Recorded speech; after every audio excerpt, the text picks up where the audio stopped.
Assalamualaikum warahmatullahi wabarakatuh. Selamat malam. Om Swastiastu, salam namo buddhaya, salam kebajikan bagi kita semua. Izin memperkenalkan diri, nama saya Ade Sianto dari Program Studi Teknik Kimia, Perguruan Tinggi Institut Teknologi Indonesia. Saya akan mempresentasikan laporan magang MBK MBRIN tahun 2022 tahun 2023 dengan judul pengolahan air limbah batik dengan menggunakan advection oxidation process seperti post-sulfate oxidation, absorption, larutan Na2S2, S2O8, dan larutan FeSO4, 7H2O, dan instalasi pengolahan air limbah, Fastfood ataupun hotbed. Sebelumnya, saya mengucapkan terima kasih kepada dosen pembimbing internal maupun dosen pembimbing eksternal yang dimana telah membantu saya dalam mengerjakan laporan magang dan telah mengajari saya mengajari saya hal-hal yang harus dilakukan dan tidak harus dilakukan dalam dunia perbankan, penelitian ataupun dunia perbankan riset. Saya mengucapkan terima kasih kepada dosen pembimbing kampus yaitu Insinyur Linda Olivia Yosi STMT dan saya mengucapkan terima kasih kepada dosen pembimbing dari BRIN yaitu Ardi Septian SSI MSc PhD. Oke, yang pertama adalah tujuan pengolahan limbah dan tujuan IPAL Passport. Yang pertama adalah tujuan pengolahan air limbah batik, yaitu pertama adalah mengatasi polutan yang terkandung dalam limbah batik menggunakan instrumentasi metode AUP ataupun Advanced Oxidation Process. Yang kedua, meningkatkan efektivitas dan standar baku mutu buang limbah batik dalam metode AUP dengan mengkombinasi precipitate oxidation, absorption, larutan berbahan Na2S2O8 dan larutan berbahan FeSO4 7H2O. Dan tujuan IPL Fast Food sendiri yang pertama adalah menetralisir kontaminan, menjaga kelestarian lingkungan, meningkatkan kualitas hasil industri, dan mengurangi biaya produksi. Untuk manfaatnya sendiri adalah yang pertama manfaat penelitian pengolahan limbah batik. Yang pertama adalah bagi dunia seni batik, hasil penelitian ini diharapkan dapat digunakan untuk mengelola limbah batik dengan cara yang benar. Bagi mahasiswa, menambah pengetahuan tentang menggunakan Advanced Oxidation Process ataupun AUP. Dan bagi institusi, diharapkan dapat menambah referensi mengenai menggunakan AUP. Untuk manfaat penelitian IPAL fast food, yang pertama adalah mengelola limbah, terutama yang mengandung zat kimia. Yang kedua, mengelola cairan limbah, baik industri maupun domestik. Yang ketiga, melindungi ekosistem dan makhluk hidup yang tinggal di sungai ataupun saluran pembuangan lainnya. Dan yang terakhir, efektivitas menjaga tumbuhan yang ada di dalam tanah dan air terbebas dari kematian akibat racun. Latar belakang limbah batik. Peningkatan produksi batik juga berbanding lurus dengan banyaknya limbah yang dihasilkan. Industri ini banyak mengkonsumsi air dan menghasilkan limbah cair yang kaya akan pewarna. Pada pewarna sintetik, di dalamnya terkandung senyawa kimia berbahaya yaitu berupa logam berat. Nyawa logam berat yang terdapat pada buangan industri batik cetak. Yang terkandung dalam senyawa limbah batik adalah adanya senyawa krom, timbal, nikel, tembaga, on magnesium pahit, on fluorida, dan ion sulfur, dan menyebabkan konsekuensi yang merugikan pada ekosistem seperti kesuburan tanah hancur, racun yang tertelan oleh ikan dan organisme air ataupun organisme lainnya. Karakteristik yang ada yang terkandung dalam limbah batik. Yang pertama adalah karakteristik fisik. Karakteristik fisik itu meliputi warna, bau, suhu, dan padatan. Warna disebabkan adanya partikel terlarut di solvent, tersuspensi, dan senyawa-senyawa kolloidal. Suhu dapat mempengaruhi kadar disolvet oksigen ataupun DO. Yang kedua adalah karakteristik kimia. Karakteristik kimia meliputi pH, chemical oxygen demand ataupun COD, disolvent oksigen ataupun DO, dan COD itu merupakan banyaknya oksigen yang diperlukan untuk menguraikan bahan organik secara kimiawi. Dan yang terakhir adalah karakteristik biologis. Hampir semua air limbah mengandung mikroorganisme dalam berbagai jenis dengan konsentrasi 105 sampai 108 organisme per mililiter. Ini adalah alat yang digunakan dalam metode AOP ataupun Phase Oxidation Process. Yang pertama adalah ada alat hot plate magnetic stirrer. Yang kedua adalah alat shaker. Yang ketiga adalah test tube heater. Dan yang terakhir adalah head tipe DR 39000. Rancangan proses analisa COD. Yang pertama adalah metode pembuatan limbah batik, yang dimana pada limbah batik tersebut kita menggunakan bahan sintetis ataupun bahan buatan yang sebagaimana metil orange adalah bahan limbah batik dengan bobot yang 0,049 gram ditambahkan dengan 1,8 mili Na2S2O8 dicampurkan dengan hot plate stirrer selama 15 menit mengadukan. Yang kedua adalah metode pembuatan sampel yang dimana sampel tersebut membutuhkan arang aktif yaitu aktif karbon dan ZNCl dengan bobot 0,0125 gram dan ditambahkan dengan limbah batik dan Na2S2O8 pencampuran larutan dishaker dengan durasi 2 jam dengan kecepatan penshakeren adalah 400 rpm. Metode analisa COD yaitu pencampuran sampel yang dimana sampel yang sudah dishaker dicampurkan dengan larutan COD 20 sampai 1500 mg per liter. Dan setelah dicampurkan sampel, sampel tersebut akan melalui namanya pemanasan dengan test tube heater dengan suhu 150 derajat dengan durasi 2 jam. Setelah dipanaskan, sampel ditunggu sampai suhu tersebut turun sampai suhu ruang kamar, lalu sampel dianalisis dengan HDR 39000. Untuk ini adalah perhitungan massa metal orange, yang dimana perhitungan massa metal orange adalah penggunaan bobot pada metal orange, yang dimana massa yang kita gunakan adalah massa sama dengan MC sekali MW dikali volume, yaitu MC sebagai molar concentration, MW sebagai molar weight, dan volume adalah volume air yang kita gunakan. Dan ini mana masanya adalah 0,5 milimolar kali 327,33 miligram per milimol kali 0,3 liter menghasilkan 4,91 miligram. Dan masanya yang kita butuhkan adalah gram, yaitu diubah miligram menjadi gramnya itu 0,091 gram.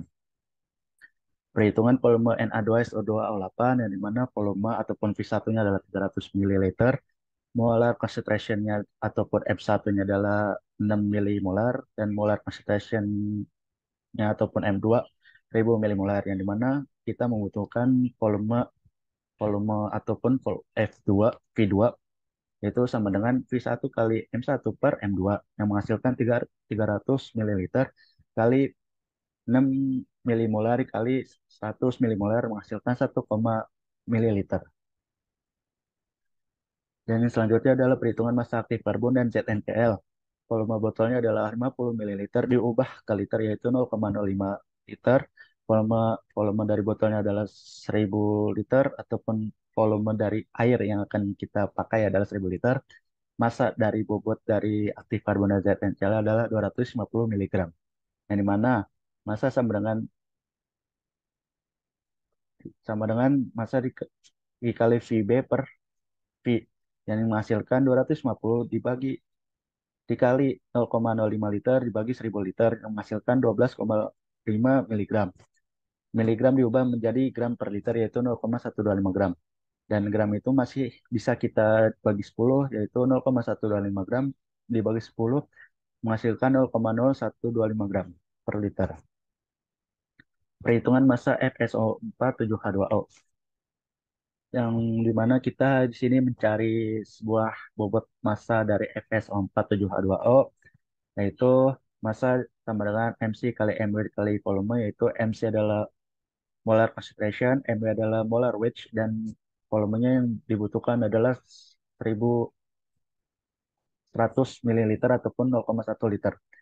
Dan masanya itu adalah 309,4 milimol dikali 56 dikali 0,1 liter yang menghasilkan 1732,5 miligram yang diubah menjadi gram yaitu 1,732 gram. Dan kita masih bisa membagikan dengan massa sama dengan M kali M per D M kali D per MW, yang dimana 1,732 dikali 278 per 56 menghasilkan 8,6 gram. Baku mutu air limbah cair untuk industri tekstil. Untuk baku cair industri tekstil bersumberkan kepada KEP nomor 51 MNLH 10 tahun 1995 yang mengatakan bahwasannya COD kadar maksimumnya ada 240, POD-nya ada di 85, TSS-nya ada di 60. Hasil penelitian metode precipitate oxidation, metode absorption, metode larutan Na2S28, dan larutan FeS4 7H2O. Metode precipitate oxidation, oksidasi persulfat adalah reaksi organik aktif karbon dan ZnCl dengan natrium persulfat basa untuk membentuk para difenol. Reaksi umumnya dilakukan dalam air pada suhu kamar ataupun di bawahnya. Hasil sampel menggunakan metode bersulfat oxidation, yaitu di sini ada sampel pertama kali diuji coba yaitu dengan durasi 2 jam sampai 24 jam, di mana sampel pertama itu menggunakan bobot 0,0135 gram dengan durasi waktu pensyakarannya ada 24 jam, mengandung kadar COD-LR-nya adalah 84. Dan untuk sampel yang kedua menggunakan bobot 0,0125 gram dengan durasi pensyakaran selama 2 jam, mengandung kadar COD-LR sebesar 91 mg per liter.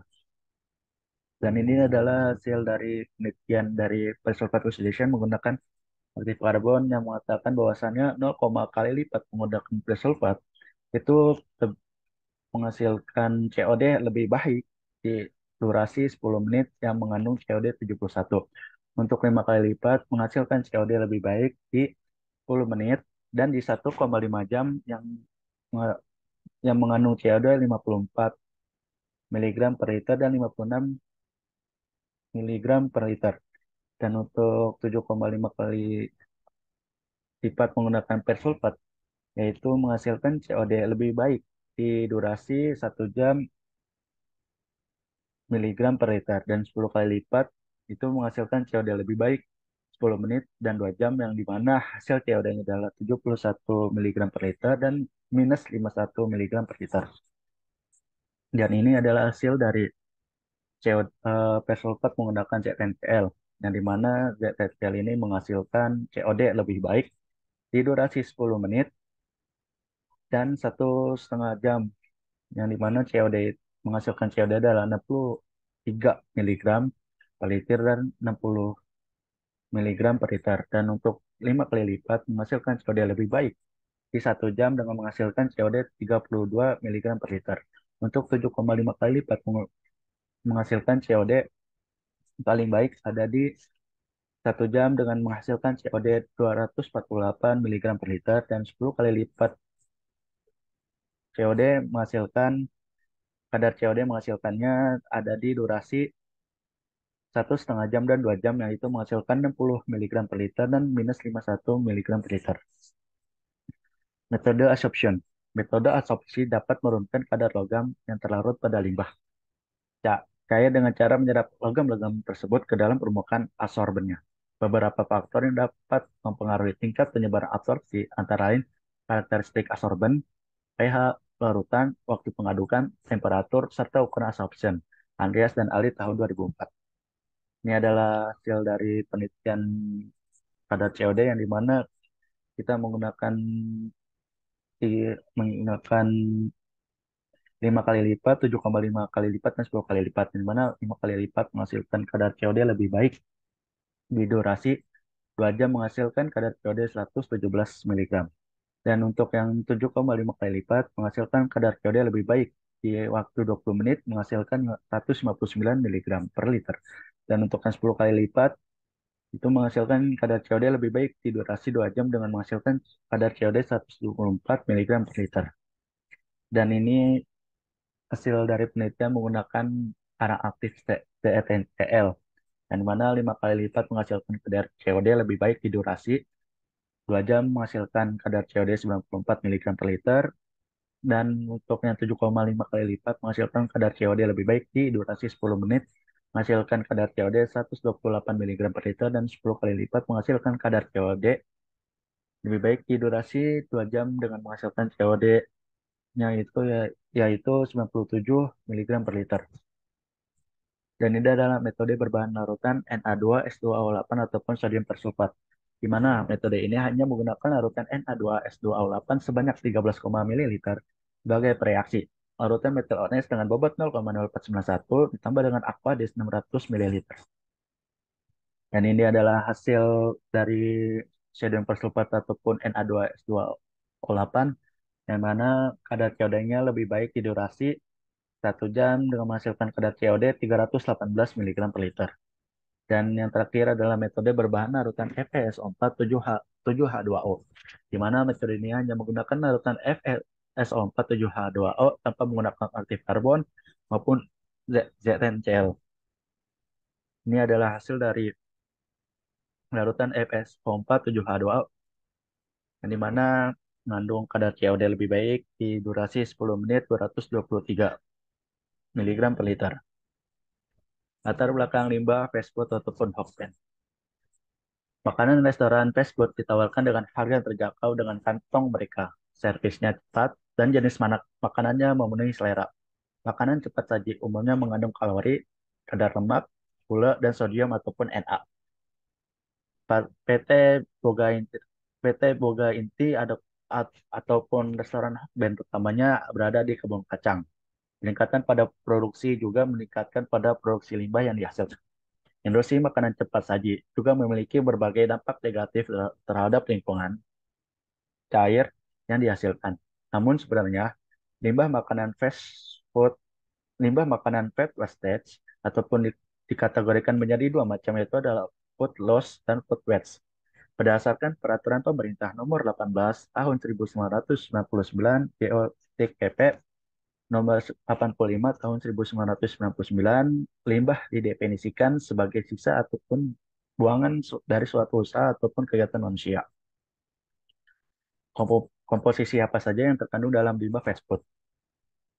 Menurut Sabita dan kawan-kawan tahun 2006, dan penelitiannya oleh tim kereta yang bergerak pada sistem sampah di restoran cepat saji, mengemukakan berpendapat bahwasannya secara umum komposisi sampah setiap harinya didominasi oleh sampah organik, yang dimana sampah organik memiliki persentase sebesar 57%, diikuti sampah kertas ataupun dupleks sebesar 19%, campuran 13%, plastik 9%, dan residu 2%. Baku mutu limbah usaha ataupun kegiatan untuk industri makanan. Ya, ini adalah baku mutu yang diterapkan oleh pemerintah yang bersumber pada Permen LHRI nomor 5 tahun 2014 dalam lampiran nomor 41. Rancangan proses IPAL. Air limbah dari Hokben. Air limbah dilakukan tahap pengadukan tahap pertama lalu di-adjust pH-nya dengan larutan NaOH 15%. Lalu air limbah dilakukan koagulasi dengan PIC dengan konsentrasi 20%. Air limbah Hokben dilakukan flokulasi dengan larutan polimer sebesar 0,15%. Air limbah Hokben dilakukan mengadukan tahap kedua yang di mana berfungsi untuk memisahkan endapan. Dan air limbah dilakukan aerob dan anaerob. Setelah itu air sudah steril dan disimpan dalam tangki penyimpanan. Desain alat dan prototipe instalasi pengolahan air limbah fast food atau Hokben. Ya, bisa kita lihat adalah ada desain IPAL dan prototipe IPAL, yang dimana desain IPAL tersebut telah kami buat dengan prototipe yang sedemikian rupa mirip dengan desainnya tersebut. Dan kesimpulan pengolahan air limbah batik yaitu dapat kita simpulkan perbandingan keberhasilan untuk mengendalikan kadar kimia berbahaya di limbah batik melalui metode persulfate oxidation memiliki tingkat keberhasilan lebih besar mengendalikan kadar COD pada limbah batik. Adsorption memiliki potensi dalam mengendalikan kadar COD, sedangkan untuk metode berbahan Na2S2O8 maupun FeSO47H2O memiliki nilai keberhasilan yang cukup kecil dibandingkan metode persulfate oxidation maupun adsorption, sehingga kurang efektif untuk dijadikan cara kerja mengelola air limbah batik dengan parameter COD. Industri batik menghasilkan limbah batik berupa limbah cair padat, dan gas, yang merupakan hasil samping dari rangkaian proses yang dilakukan. Proses dalam industri batik yang menghasilkan limbah terbanyak adalah proses pewarnaan. Karakteristik batik meliputi parameter fisika, kimia, dan biologi.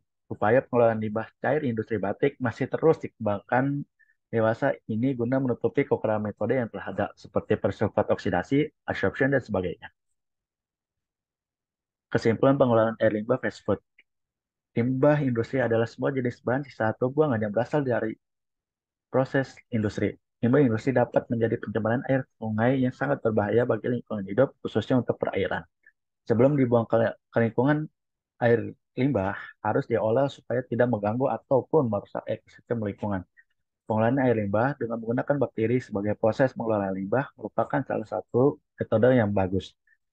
Pengelolaan yang dipilih untuk mengelola limbah industri makanan cepat saji ataupun hoka bento terdiri dari proses fisik, kimia, dan proses biologis.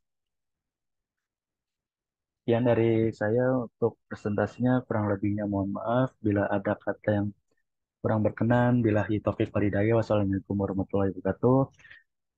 Dan untuk kesempatannya kita akan melihat sedikit cuplikan kegiatan yang saya kerjakan selama magang di BRIN Badan Riset Inovasi Nasional. Terima kasih.